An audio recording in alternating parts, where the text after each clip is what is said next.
broad spectrum of topics in this course. So we can divide animals basically into two groups. Endotherms, animals that generate heat internally and their body temperature is dependent on that internally generated heat. And ectotherms, animals that rely on ambient temperature to kind of determine their body temperature. Now, most of the animals on the planet, in fact, are ectotherms. But right now we have an audience full of endotherms. And you are sitting here with a body temperature of around 37 degrees, 98.6 degrees Fahrenheit, without even moving. Well, where's that heat coming from? How are you generating that heat? What it makes you different from an ectotherm? In this picture, there's a picture of a rat and an Australian bearded dragon. They're both the same size. The rat has a body temperature of 37 degrees Celsius.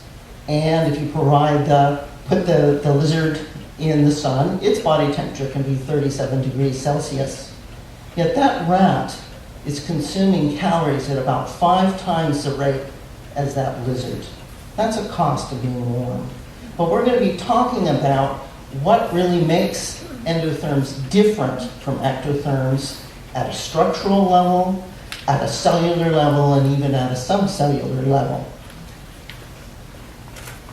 Now, a lot of people think that ectotherms, cold-blooded animals, get slow when they're cold. But if any of you have ever gone fishing and tried to catch a salmon, you know that cold-bodied fish, body temperature out here of, let's say, 50 degrees Fahrenheit, can move pretty darn fast. So those animals are able to overcome the slowing nature of cold temperature to be very active. And we're going to talk about how their metabolism is designed to do that. Also, there are ectotherms that are capable of warming certain parts of their body. So up here I have a Mako Shark. So the laminid sharks like Mako sharks and great white sharks. Also tuna can do this, swordfish can do this. They can warm parts of their body to improve function at a higher temperature for that part of the body.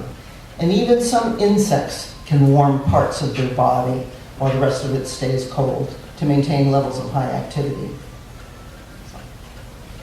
But animals have to deal with heat and cold. And so I'm going to be talking about temperature regulation, and we're all familiar with, for example, dealing with heat, sweating, as Michael Jordan is doing here, working hard.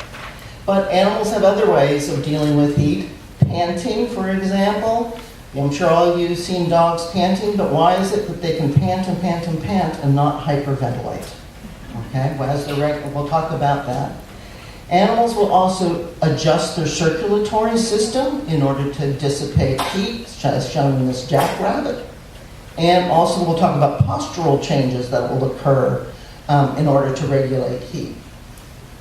But there are mammals that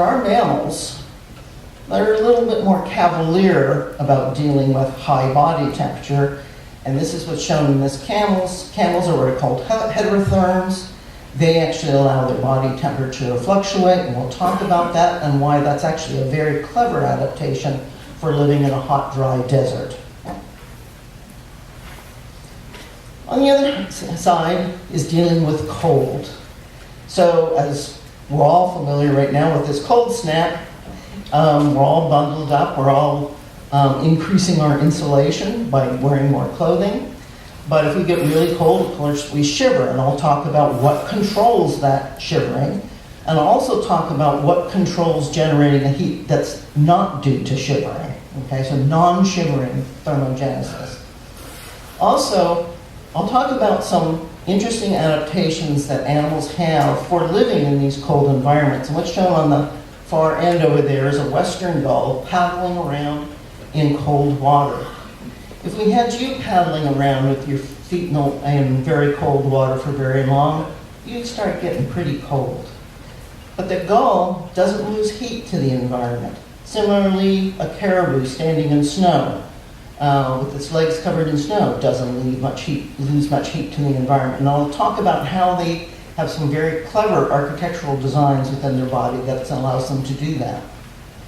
Also, I'll talk about regulation of body temperature through changes in blood flow, and what's shown in the middle are walruses. Now, walruses are big and fat, and lots of insulation, but even they know when they're starting to get cold, and they withdraw the blood from their skin, and that's why when walruses have been in the water for a long time, they turn white. And finally, some of you all have probably been cold over the past few days, and you've probably felt the hair rise up on your arms. Well, we'll talk about what controls piloerection, erection of hair, more dramatically shown with this cat here, as you see, and what controls that increase in insulation in the cold. Also, dealing with cold, sometimes you're going to have to let your body temperature change a little bit. So we all know that there are Anna's hummingbirds around here in the wintertime and dealing with conditions that are reasonable. And so many animals, mammals or birds that are normally have a high body temperature, if they're faced with cold, they'll temporarily let their body temperature fall. Some animals, though, will allow their body temperature to fall for extended period of times to enter a bout of hibernation, and we'll talk about how that's controlled, and we'll talk about whether bears are really hibernators. And finally, we'll talk about some really kind of dramatic adaptations that animals have. There are amphibians and reptiles that actually can freeze and live to croak about it. And then there are animals that live in situations where they should freeze, but don't. And that's because they generate antifreezes. What's shown here is an Antarctic ice fish, but there are also insects that avoid freezing by accumulating antifreezes. So we'll talk about that aspect of their physiology as well. That's my next slide. So please come and join me in April, and you'll learn all about temperatures in animals. Thanks.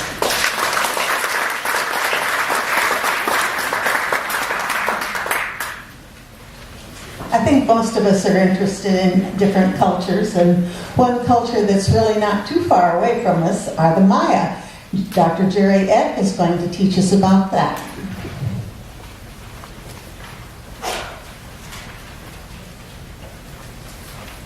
Hello, I'm Jerry. I'm a bioarchaeologist, and I'm interested in two main kind of research areas. First, cities and urbanism, and also politics. There's two things that have been going on in Maya archaeology recently that are particularly cool for those two things that I'm interested in. First is the development of a new technology called Lidar Survey. It's an airborne laser scanning technology. And the reason why that's interesting is because Lidar can penetrate trees and map surfaces from an airplane. So it gives us a new view of what Maya cities look like in their entirety. And then also the decipherment of Maya hieroglyphs. Unlike Egyptian hieroglyphs, the process of the decipherment of Maya glyphs has been kept slow. It started out back in the 60s, but over the last 20 years, really particularly since the 90s, we've gotten to the point where we've deciphered most hieroglyphs. We can actually look at political relationships and actually start to synthesize history. So the class I'm going to be teaching this spring is focused on those two kind of aspects. First, we'll talk about what classic Maya civilization was like, the city-state culture that existed, what Maya cities looked like, what life in those cities was like for both the elites that we usually see in monumental art like this, but also just normal people. Next slide. And then we'll also talk about the Maya writing system, and starting off with the history of the decipherment, talk about calendrics, the Maya calendar systems, like the multiple kind of interlocking calendar systems, and then we'll actually get into kind of the nitty-gritty of the writing system itself. So we'll talk a little bit about Maya history from monumental texts like some of these. might be a bit ambitious, but at the end of the class, I'm hoping that we'll be able to actually go through some text, and you guys will be able to understand first the way that Maya monuments, like the function of them as political propaganda, largely, and the melding of word and image. So in this panel, you can see that there's obviously like a depiction of an event going on, but hieroglyphic accompaniments. And we'll actually get into like reading some text and start to look at the types of things that Maya elites were trying to communicate to each other and to the populace of each city-state about the things that they thought that were important in their society. And yeah, kind of start to look at history from like the macro perspective about what all of these different types of sources can tell us about Maya history and leading up to the collapse of the classic Mayans and the interior Maya lowlands. So, thank you.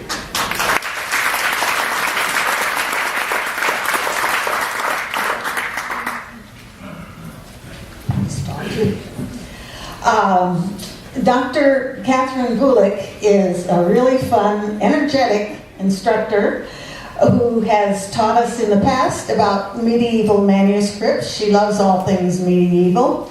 And he just even had us reading some Old English, which was fun. This time she is teaching us about Chaucer and 14th century life and culture. Katherine?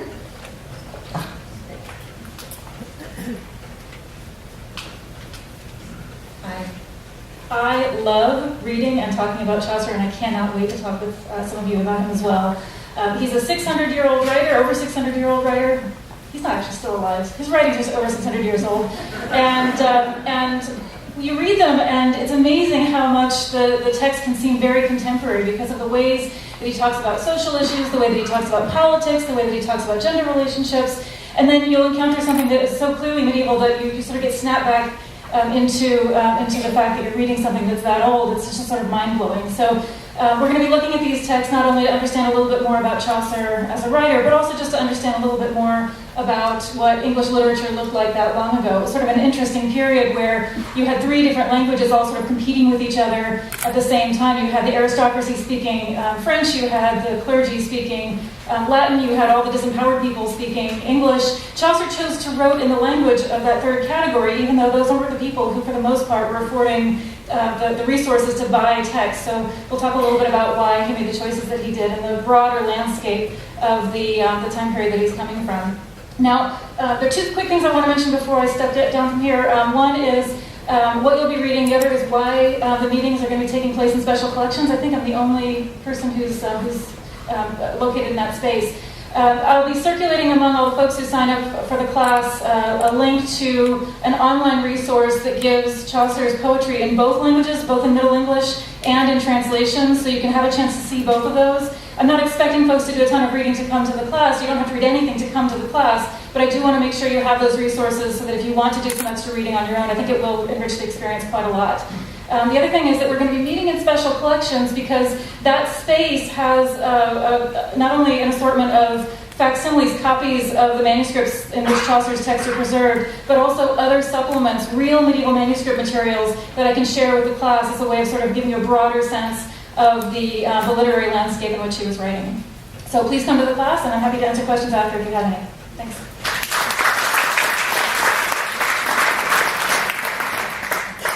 I promise you'll enjoy Katherine's class. It's very interesting. For you wine aficionados, maybe you ought to take a second look at beer.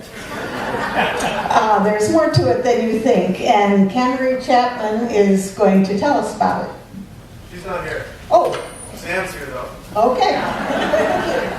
Okay.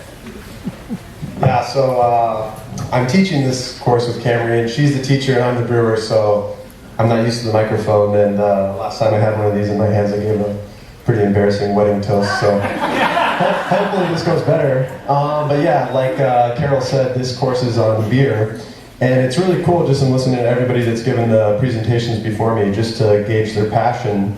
I'm going to start listening to opera too. But I'm passionate about beer, you know, and I'm lucky enough to be a professional brewer, and part of that is tasting.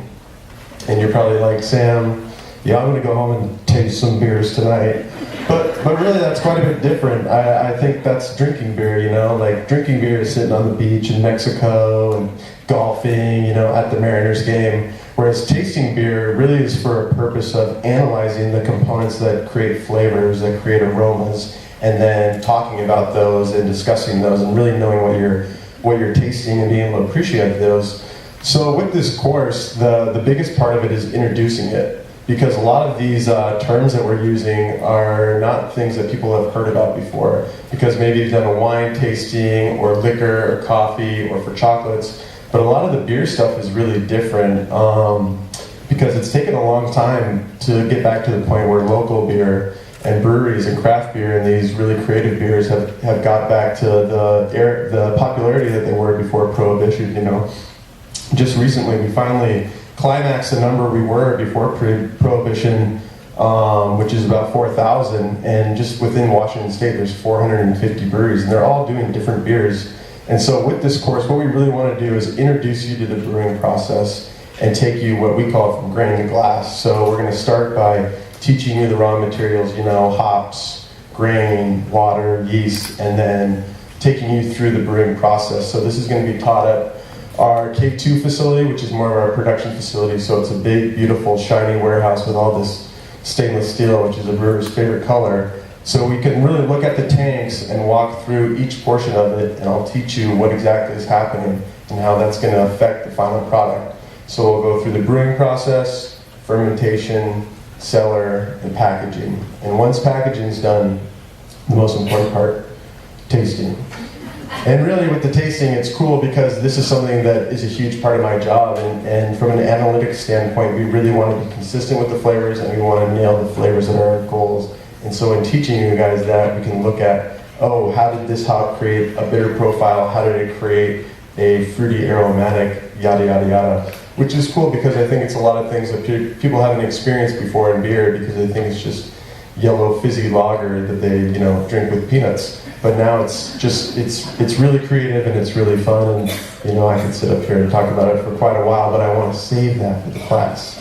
So yeah, once we go through the brewing process and sensory, then we get into more of the food pairings, the presentation, the glassware, and a little bit more of the finer details. But it's nice because this course with two instructors, it kind of, she's very, I wish she was here because I'm kind of the nerd scientist and she's very bubbly about it. So I think it's a good yin and yang. So hope to see you there. Thank you.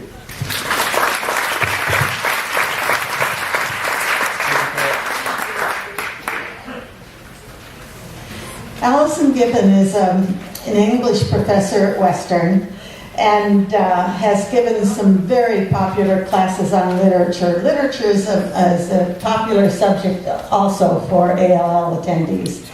And so Allison is going to teach us about 19th century Gothic this time.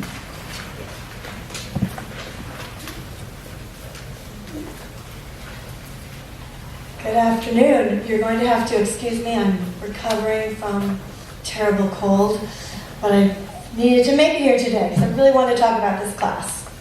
Okay. Antiquated spaces, castles, patriarchal estates, gauchets, and garrets. These are some of the settings of American Gothic literature. It is a literature which harbors America's hidden secrets, its repressed emotions, desires, and anxieties.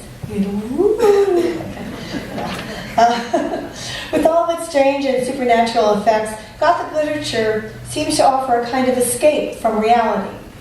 However, in this seminar, I'm going to suggest quite the opposite. The Gothic is not so much an escape from reality as it is intimately connected to the culture that produces it. The Gothic registers a culture's prevalent anxieties and fears. It registers the contradictions and the dis-ease with those contradictions.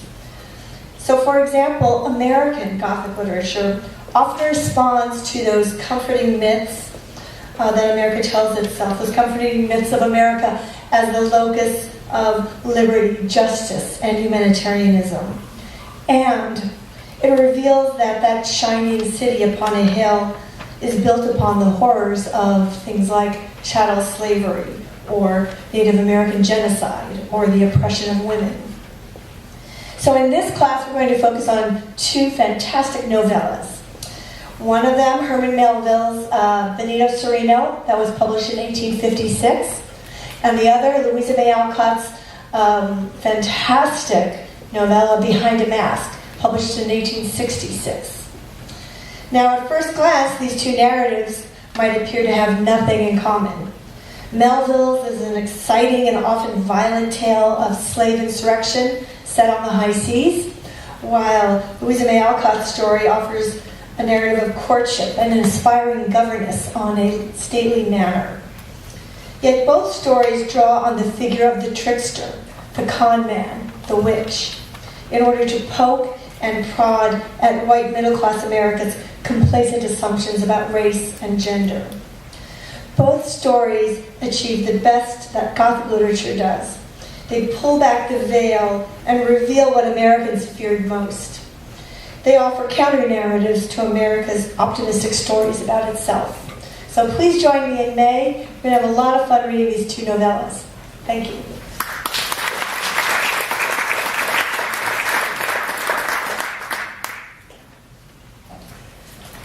Okay, after we become, let's see, we've got beauty and preservation of analog photography first. That is something I know nothing about, which is probably why I should take the course, to increase my knowledge of everything. Jim Ward is going to teach us about that. Jim?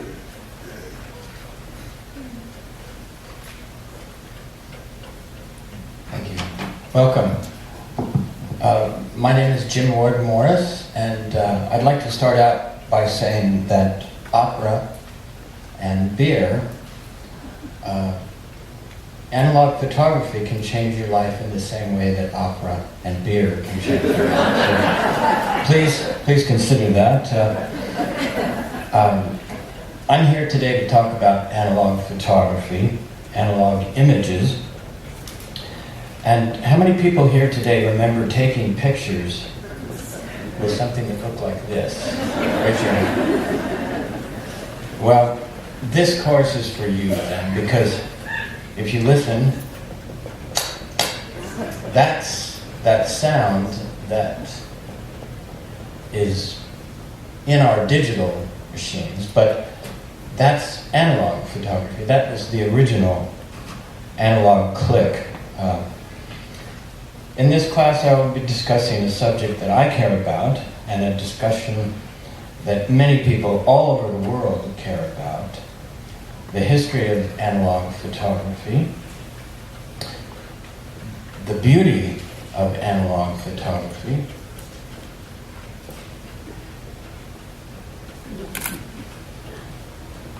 the recognition of analog images, and maybe most important will be the management of analog images. If you decide to take this course, I'll tell you some very interesting stories about some of the images that you're seeing. Next slide.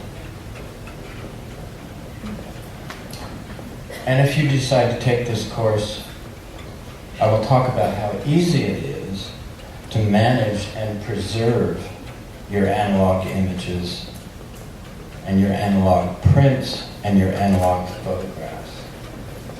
One last slide. That actually is me, the younger one.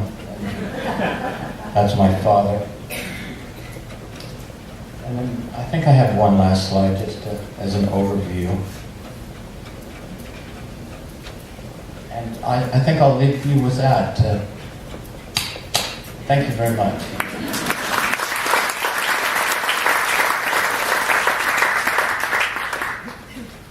Now that we're going to become knowledgeable about analog photography, I think we should also become knowledgeable about art and become articulate. Larry Gerber is going to teach us how to do that.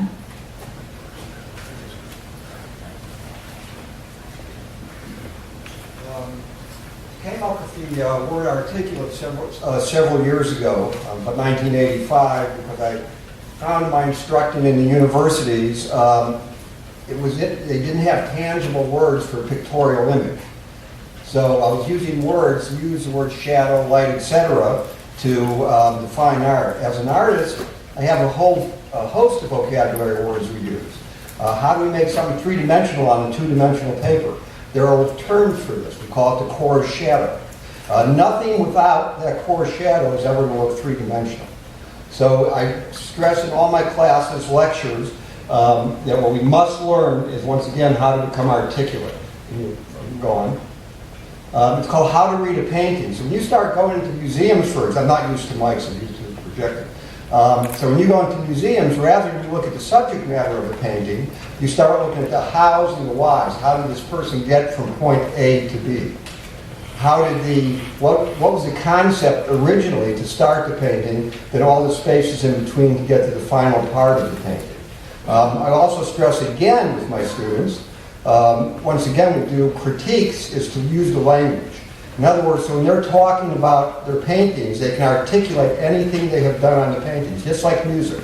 Oh, I say years ago when they had music, there's a guy prior to having musical notes that was whistling a song but had no idea how to write that down. So somebody had to come down with notes so they could write the music down. So that's what I'm doing with art. You can move on, please. This is one of my paintings. It's how do we sit there and create a mood that we elicit to the viewer. It's not about me. It's how do you feel about that painting? How does that make you feel? So it's not just looking at something. It's how, once again, what are the academics of art? What is the intellectual part of the art that allows us to get to the visceral part of art? So we can emote. We all want to feel something. We all want to emote on canvas, but it's not just about painting. There's ways to get there. You can go on. Another one of my paintings. So once again, this is a more solemn painting, and I was called an ash can painter when I was showing in New York. Once again, trying to show the senior sides of life, if you will. You can go on. Go ahead. This is my favorite part of the painting. This is just starting the painting, toning the background. This is my favorite part. I don't have a lot of thought involved. I don't have to think about it. Then we go to, and you can switch the slides, how am I going to get the overall painting, not a piece of the painting, not one piece of the painting. How do you join all those puzzle pieces together? What does it take? So in this case, this is literally probably 15 minutes of work on about a 5-foot canvas with a giant brush. Taking all those little pieces and putting them together so you get the idea of the painting. Now there's a big space between here and there and then here in the next slide. So that's the finished piece of art. This once again has a little bit of a statement in it. It's called obsolescence. It's basically, thank you oil companies for giving us the oil. Now it's time to move on. Does anybody understand this? Yes. Okay. A little subtle, but that's the meaning behind it. You can move on to the next one. This is a painting by Monet. We all know Monet. He's a great painter, but this, though loose, is a smart painting. There's nothing in there that's not intellectually done, combined with the passion we have as human beings. So intrinsically, what he is doing, he's trying to emote that particular scene to you. If you put your thumb over the moon, for example, the whole painting is going to die. So I was at the Boca Museum. I was doing a lecture at the Boca Museum School, and they all came up to me, and they had a Wyeth show, probably similar to the one they had in Seattle. And the docents came up, 6 docents, and the curator came up, and so we have a Wyeth painting in here. He said, we went in, there's a little red dot in the barn, and we can't figure out why. So I go, George, the museum director, so what's it worth to you? Because they were really in a quandary. I said, if you put your finger over the dot, all the reds in the painting die. So the objective, once again, is a smart painting. Smart painting. You can move on. This is Rembrandt. Once again, it's smart painting. So I'll explain to you how they do these paintings, how they get there, the passion part of it combined with the intellectual part of it. You can move on. John Singer Sargent. Though all different in many different manners, they're all the same in many ways. How do we render light on a two-dimensional surface? How do we what I call visual cartography, lead the viewer, which is you, around the canvas